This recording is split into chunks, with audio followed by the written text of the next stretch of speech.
తండ్రి కుమార పరిశుద్ధాత్మకు మహిమ కలుగునుగాక. ఈనాటి జీవవాక్యం. ప్రభువు తన ప్రజల బాధలను అర్థము చేసుకొనును. కీర్తన 106 వచనము 44. ప్రియ దేవుని బిడ్డలారా, సహోదరి సహోదరులారా, ప్రభు అయిన దేవుడు మేము తన కృపతో, ప్రేమతో, కరుణతో దీవించునుగాక.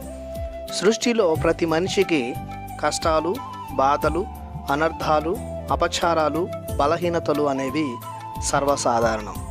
జీవన మనుగడ సంతోష ఆనందాల కలయిక. దేవుడు మనిషి భరించగలిగినంత కష్టాలనే అనుమతిస్తాడు.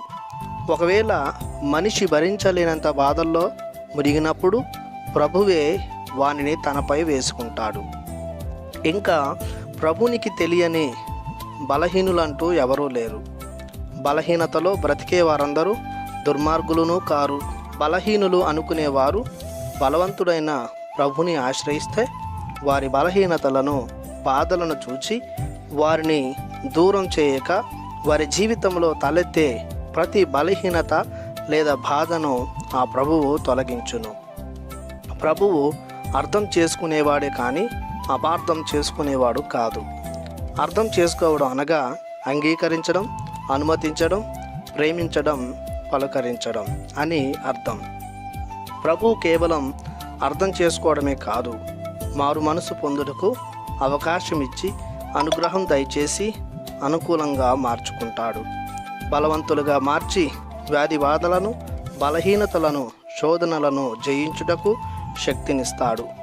కావున మన జీవితంలో ఉన్న బాధలను, బలహీనతలను ఆ బలవంతుడైన, సమర్థవంతుడైన దేవునికి సమర్పించి విడుదలను పొందుకొని ఆనందించుదాం.